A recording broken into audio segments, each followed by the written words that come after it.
Hello, everyone. I hope everyone had a Merry Christmas. I had a great Christmas. I also had my birthday yesterday as I'm recording this. So, yeah, but I also had a good birthday. Anyway, on my birthday, the stock market didn't do so well. So we can see the S&P 500 is down 1.1% today. And if we go over to the Nasdaq is down 1.49% today, which isn't great either. Nvidia is down 2.03%. So as we can see, a lot of companies, if we go over to Tesla now, 4.95%. As you guys know, I own a lot of Tesla, so this isn't great. Why is the market doing this? Well, to be honest, there isn't really a specific reason. The main reason is just because we've seen, I know this is in video, but this is a general. If we go over to the Dow, this is a general trend. It goes to there we go, S&P. So if we go to the past month, we've seen this general increase over the past month. We've seen a dip, go up again, and a little dip. So we have seen January and December, everyone likes to take profits. So we were great at the start of the month. Even if you go into 6 months, look, we were great September, October, November, all December, and you get a little bit pulled back. So generally this is end of the year, people taking profits, people selling off any loss in positions to dollar tax loss harvest. So by what I can see, there is just low liquidity. There isn't much money going in. People are like, okay, stuff's constantly hitting all-time highs. So there isn't much money going in. People are selling off. It's the end of the year, tax loss harvesting. We're down 0.47% in the past month in the S&P, which is it for the month of December is not uncommon. The market quite often has a down month in December, and will most likely have a down month in January, as the January gloom set in, and we can continue to see a downwards in January, and then as we get on to later in the year, then the market should pick back up. Or it could be like 2022. If we go into the 5-year, we see from December 21, we had this, we had just like normal, we had a bad December, and we go for all 2022. To Jan 2023, we were down 10.4%.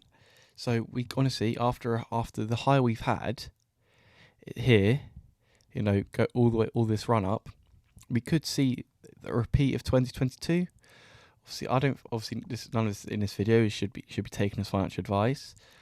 This is just all my opinion.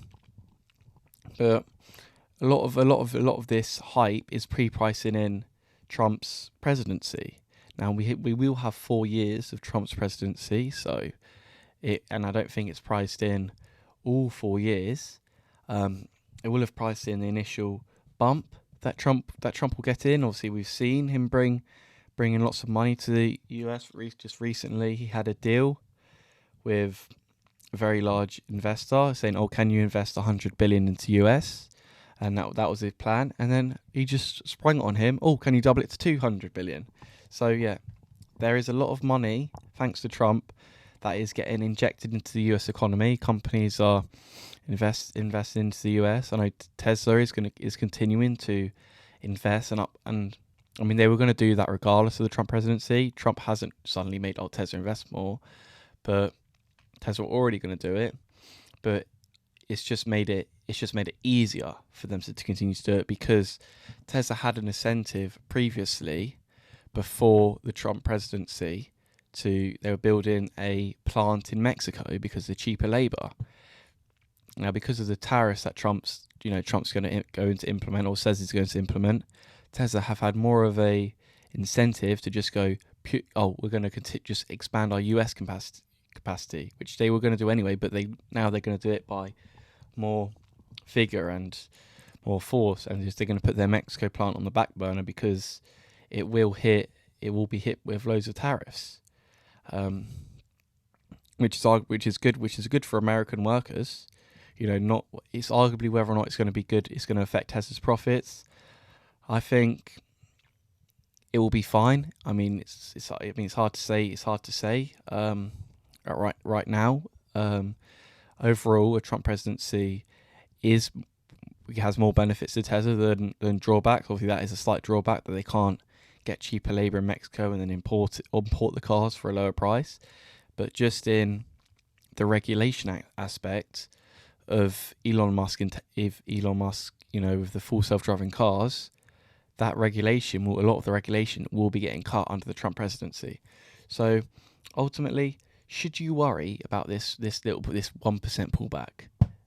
No, in my opinion, no. You shouldn't really worry about it. It's very natural, especially after this, going up 8% in 6 months. That's a lot for the S&P. Normally, it only goes up 10% a year. Plus dividends. You're looking at 11, 12-ish%. If we look at the year to date, we're up nearly 26% after the pullback. If you exclude the pullback, it would have been over 26%, which is well above average for the S&P. So should you worry about a little 1% pullback? No, you shouldn't. You shouldn't worry about it at all. The market might continue to pull back. In January, it might be down.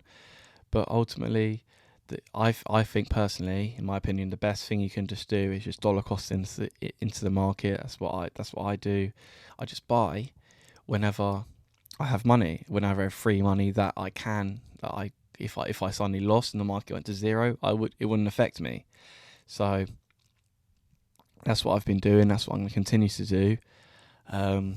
Anyway, thank you guys for watching. Just remember, when you see a day like today, and just zoom out to the 6 month, to the year to date, or even to the 5 year. Just look at the bigger picture over a longer time frame. Don't get caught up too much on the day to day.